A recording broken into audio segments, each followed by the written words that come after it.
Welcome everyone to today's session of Managing Your Finances During Cancer, led by Rick Fingerman. This program is hosted by the Blum Resource Center. Over at the Blum, we are grateful to Rick for this continued partnership. The recording of this session will be posted on our Blum YouTube playlist and our Blum Digital Resource Center. For those of you watching live, if you have any questions related to today's program, please feel free to utilize the chat feature throughout the session. At the end of the session, your questions in the chat will be used to moderate a question and answer. If you have any other questions or would like more information about resources and programs offered through the Blum, please visit our website at www.dana-farber.org/resource center or email us at blum_center@dfci.harvard.edu. Thank you all for joining us. I will now pass the workshop over to you, Rick. Thank you, Sierra. Welcome everyone to another in a series of how to manage finances during cancer treatment.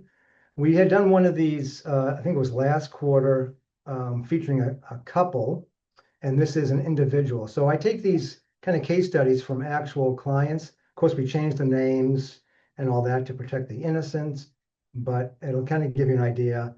And as Sierra mentioned, if you have any questions, you can put them in the chat. Also on the last slide will be my contact info. So if you have any questions, you can reach out to me if it's more of a personal thing or something like that. So this case study is a gentleman named Robert, not his real name, of course. He's a widowed 64-year-old. And let's see here. Well, first of all, I guess who I am. So I'm Rick Fingerman. I'm the guy in the middle there with that little trophy behind the check. So this is a collaboration, the Dana-Farber Pro Bono Financial Coaching Program, which is a mouthful, and the Financial Planning Association of New England formed a partnership back in 2008. It was a brilliant idea, if I say so myself, by a trustee of Dana-Farber that came up with this idea of what if we could help patients of Dana-Farber that are struggling financially because maybe they're out of work or a spouse is out of work and they're going through treatment and they just need some help with whether it's debt, whether it's cash flow, whatever it might be, paying bills. And we did a pilot program back in 2008. It was a success, and we rolled it out, and we're up over 700 families that we've helped to date. Any money that we win through this program, we donate to the Patient Assistance Fund. If you're not familiar with that, you might be eligible. So it's a stipend that you can get each year to help with pretty much anything from parking to food while you're in treatment, buying groceries or something like that. So reach out to your social worker or a resource specialist if that's something that you don't know about and you'd like to learn more about. And the same goes for the program. If you are a patient of Dana-Farber or a family member's a patient, you're eligible to be part of this program at no cost to you. And we help people do all kinds of stuff, whether it's cash flow, whether it's budgeting, whether it's looking at estate planning to make sure that your wishes are carried out, which we're going to kind of talk about today. That was Robert's concern. And all host of all kinds of things. So feel free to reach out again to your social worker, resource specialist, or if you don't have one, you can contact me on the last slide and I can connect you and we can walk through the whole way it works. Quick disclaimer, just have to read this. For legal purposes, this information and the materials provided are part of the program intended and provided solely for informational and educational purposes. None of this information and materials provided as part of this PowerPoint or ancillary materials are intended to be, and nor should they be construed to be the basis for any investment, legal, tax, professional advice. Under no circumstances should the audio, PowerPoint, or other materials be considered to be or used as independent legal, tax, investment, or other professional advice. Discussions are general in nature and not person-specific. Laws vary by state and are subject to constant change. Economic developments could dramatically alter the illustrations or recommendations offered in the program or materials. Okay, now we got that out of the way, we can get down to the good stuff. So Robert was diagnosed with stage 3 glioblastoma in April of this year. Happy to say the last time I spoke to him, he's doing well, so that's good. And he was concerned about, what would happen when something does happen to me, to my estate, and I want to make sure that my kids are taken care of and all that. So number one is getting your affairs in order. And we want to make sure that we have our stuff in order well in advance to, not feeling up to doing anything, because it just gets really hard. The earlier you can do this, the better. And that goes with really anything that's finance related. So here are the facts. So even though Robert was feeling optimistic, he just wants to make sure that his affairs are in order. He has two adult children, Leslie 33, Dylan 30. Again, names have been changed. He has an IRA worth 150,000, a Roth IRA worth 125,000, a home valued at 600,000. He has a $200,000 mortgage, and he also has a life insurance policy with a death benefit of $100,000. So the importance of planning now. So, a serious diagnosis can really make things more urgent. We've actually have helped patients that are in the hospital, so we don't want to get to that point. We want to do these things, the earlier the better. So as soon as you're, a patient of Dana-Farber and eligible for the pro bono program, it's not a bad idea to reach out if you've got any of these kind of concerns, because we can really help you. So we also want to do this because it helps reduce stress for the kids or any loved ones, because they're dealing with a lot as well. And the more we can take off their plate in the worry division of assets and things like that, the better. And he wanted to ensure that his wishes were honored and that his finances were handled correctly. So that's really why he reached out. So one big part of this whole thing is legal documents. So most of you have heard of a will or a trust. That basically states who inherits what, who's in charge. Used to be called an executor and executrix. They've changed that to personal representative in most states. That's just somebody that's kind of in charge of settling the estate, making sure the bills are paid when someone passes away, making sure that assets are divided the way that the estate plan dictates, things like that. Another important document is a healthcare proxy. That's someone that you name to make medical decisions for you if you're unable to because of some type of disability or cognitive issue where you can't really speak for yourself. So that could be a spouse, it could be a friend, it could be an adult child, and you can name more than one. Generally, you want to name somebody that lives kind of more close by than across the world, because it makes things a little bit easier. But that's a really important document to have. And most patients that are part of, some type of admission into the hospital, they usually sign one of those anyway. Durable power of attorney is like a healthcare proxy, but it's for everything that has to do with your finances. So it kind of who handles your money if you're not able to. And these powers can be pretty broad or they can be limited. So it could be anything from filing a tax return. It could be for moving money out of an account. It could be for paying bills. Could be for getting a home equity line of credit or selling your house. Could be all kinds of different things a power of attorney can do for you. And the last piece that's pretty popular is a living will. That's really an end of life type of document. So it lets people know what your wishes are as far as life support, whether you want to be on life support, you don't, what kind of medications you might want, what kind of pain management, all kinds of things like that. So these are all really important documents. And if you are part of this pro bono program, we do have attorneys. As long as you're in Massachusetts, we're trying to spread this out over the country for other states if you live in a different state. But if you're in Massachusetts, we have estate planning attorneys at no cost to you that will prepare these documents if you qualify for the program. Let's see. So here's some, real estate planning musts, because I've been doing my day job working with clients for over 35 years, and I've seen a lot. It's really imperative that the beneficiaries on all of your accounts, whether it's an IRA, 401ks, 403bs, life insurance, annuities, all kinds of stuff, and including non-retirement assets. It could be like a bank account, CDs, things like that. If they don't have a beneficiary attached to that, that asset could go through probate, which is just a process that could take, over a year in some cases. And there's some cost to it, the delay. It can be easily avoided. But the real key thing about these beneficiary designations is your will could say, I leave everything to my daughter, Mary. But your IRA might say my beneficiary is my son, Billy. Well, that IRA asset's going to go to Billy. It's going to supersede whatever your will says. So you really need to align your estate planning with the beneficiaries on your different accounts. Just to talk a little bit personally about Robert and his kids. So if you remember, he had a daughter and a son. They were pretty similar in age, and he had them named equally on his IRA, his life insurance, 401k. Some of these he didn't. He still had his spouse that passed away on there, so we had to change that. But one thing that I brought up to him was an IRA and a Roth IRA are taxed differently. When you put money in an IRA, you're getting a tax deduction usually. And when that money comes out, it's 100% taxable. Whereas the Roth IRA, you don't get a deduction, but you do get tax-free growth and tax-free distributions if it's done correctly. So if you remember, we just go back here for a second. Yep, so his IRA was worth 150 and his Roth was worth 125. His daughter, Leslie in this case, was a very high income earner. She made well over $500,000 a year. And Dylan did not. He was making more around like $40,000 a year. So one strategy could be to leave the Roth IRA to the higher income earner. And that's because when they take money out, they don't have to pay any tax on that. Whereas the regular IRA, you do.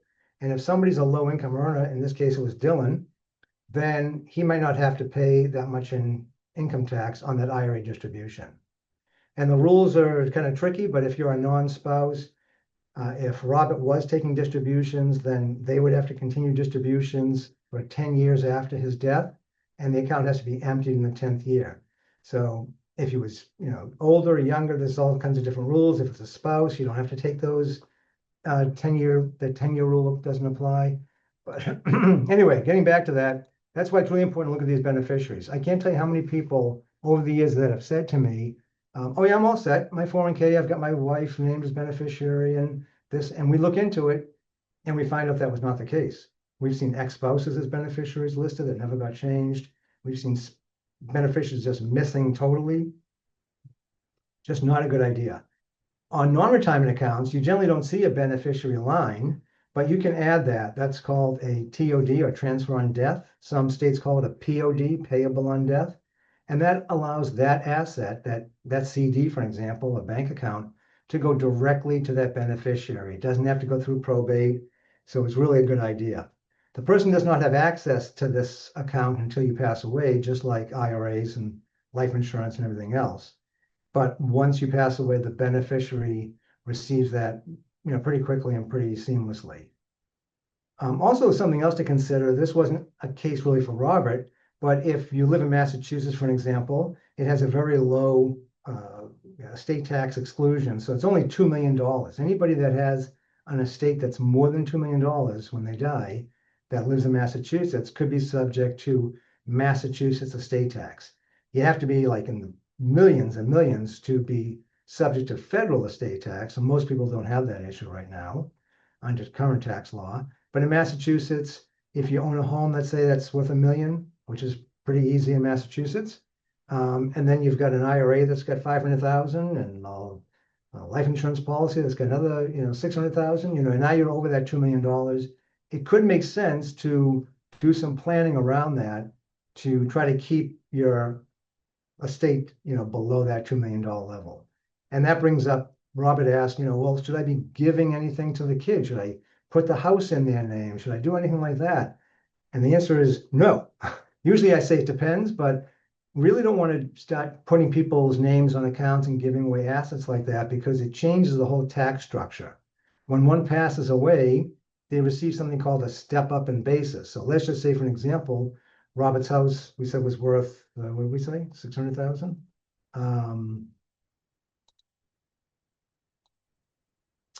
Yeah, 600,000, but he's got a $200,000 mortgage. So if let's say it's worth $600,000, there's no mortgage, the kids sell that house the next day after he passes away, they pay no capital gains tax.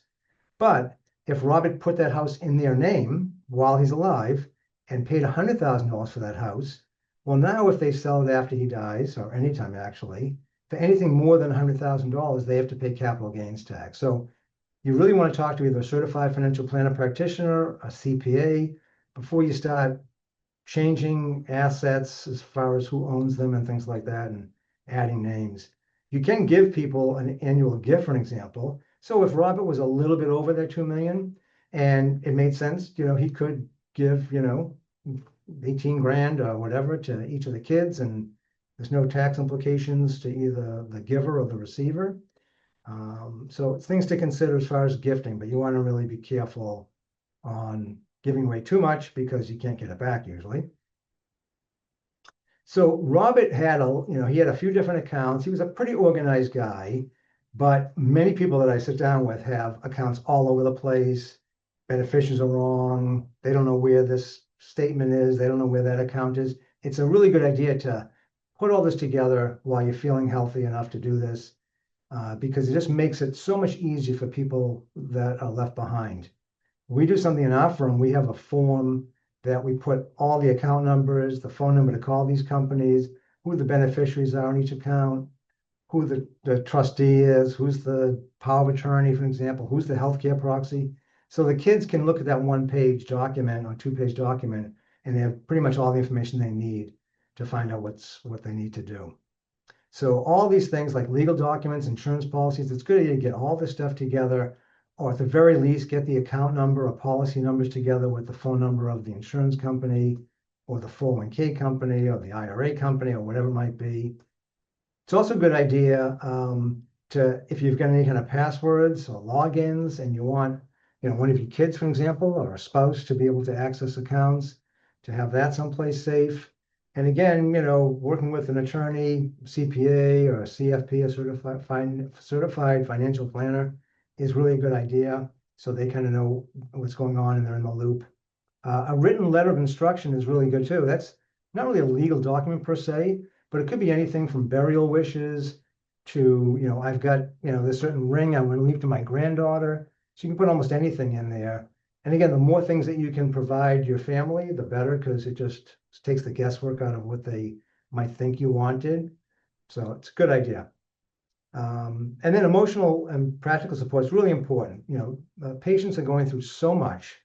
I talk to a lot of patients. It's incredible how difficult you can imagine what someone's going through when they're in treatment, on top of everything else. So, you really want to make sure you've got a good support system around you. Consider a counseling or a support group or a therapist or a close family friend or family members, whatever it might be. And, let your family also kind of tell you what they're going through because they're going through stuff too. So my last line here, planning ahead is an act of love. I think it's really important to do that. My dad died, I was 19, he was young, he was 53, and he probably figured he had plenty of time and didn't really do any planning whatsoever. And it left, me and my sisters and my mom to kind of figure out where is everything and what's going on, because he handled all that. So it was pretty much of a mess. So if you can really do that, because people, especially when someone passes, they're grieving, they're going through enough stuff emotionally. And if you can take that financial piece off, it really makes a big difference. So a little checklist here. You want to make sure that if you have a will, a power of attorney, or health care proxies, things like that, that you review them and update them as needed. We do this with our clients all the time because sometimes a beneficiary passes away. Sometimes there's a beneficiary that they don't want as a beneficiary anymore. So these are good things to look at. Again, there could be an ex-spouse on there, or there could be one missing. You really want to make sure that all this stuff is buttoned up. You'll feel better. It'll make it easier for everybody else at some point. So again, review all these things, create that financial info list for the kids. Like I said, I've got that document. I'm happy to share that like template with people if they want to type in their own stuff in there or write it in, something just to go by. And then, meet with your legal or financial team. Again, we have an estate planning attorney or two or three that can help with that stuff. And my team, we've got all these great coaches. They're all certified financial planners that have been trained in this program that are ready to help. And, talk to your family. Let them know what's going on. I think that might be it. Let's see. Yep, that's it. So questions, if you have a question, you can add in the chat box. You can reach out to me on this next slide. If this advances, it seems a little sluggish today. I don't know what's going on. It'll do it eventually. Oh, it's thinking.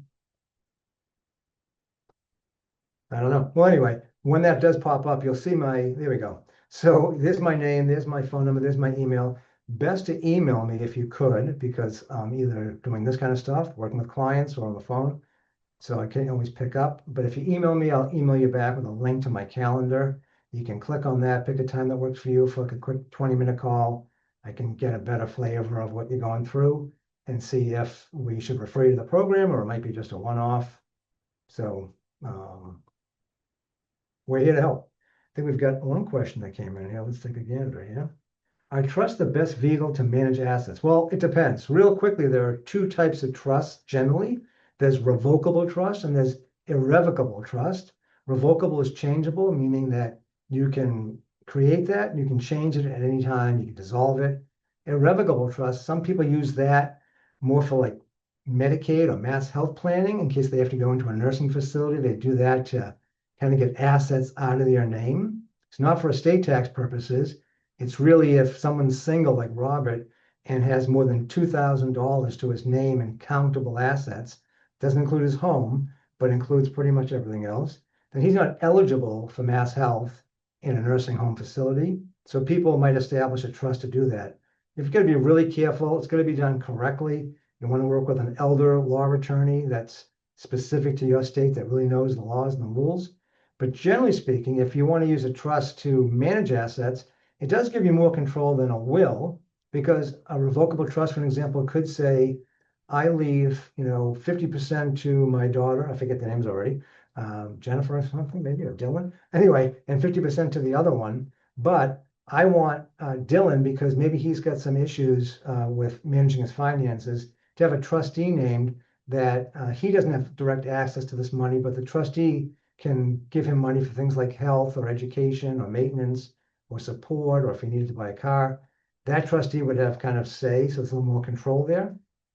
Trust can also be used to try to help protect assets in the case of a divorce of a child. So they can do a lot of things. They can be a little more, work for the attorney, of course, because they're very customized. So to answer your question, whether it's best, it depends. There's my depends answer, because everybody's situation is different. I don't know if there's any other questions coming in. Do we get any Thank other questions, Sierra? Yes, I have one more question. Okay. Um, how do I ask the bank to add a beneficiary? That's a good question, because again, when you open an account, they generally don't mention that. You just open either an individual or joint account, whether it's a checking, a savings, and just by, this whole beneficiary issue, that POD or TOD, that transfer on death, you just basically ask the bank, say, I want to add a beneficiary to this. Do you have a form for me? And they'll come up with that. But if it's a small account, if there's like, $1,000 in it, it's not a huge deal. It's really more designed for like larger accounts. You have a $100,000 CD, for example. It's better for that, because then it's going to go directly to that beneficiary or beneficiaries when you pass away. Again, they won't have any control over it, but if they have power of attorney, then they would have control over that account while you're alive. The power of attorney ends when someone passes away. So it's really a document to help you if you're unable to manage your affairs. But the beneficiary is always after you pass away. Awesome. Well, thank you so much, Rick. I don't see any more questions right now, but to our Okay. audience, if you do have any more, please put them in the chat or the Q&A spot. I want to thank you all for joining us today. Thank you, Rick, for presenting. That was a great Sure. presentation. I As went I a little mentioned, fast. So again, you got questions, just reach out to me and we can talk specifics. absolutely, and all of your information is there in case anyone does want to reach out. This will be recorded and posted on our Blum YouTube playlist, so please keep an eye out for that. But really, thank you, Rick, for doing this, and thank you to My all of our pleasure. attendees for joining. Thank you. Awesome. All right, take care now. You too. Bye.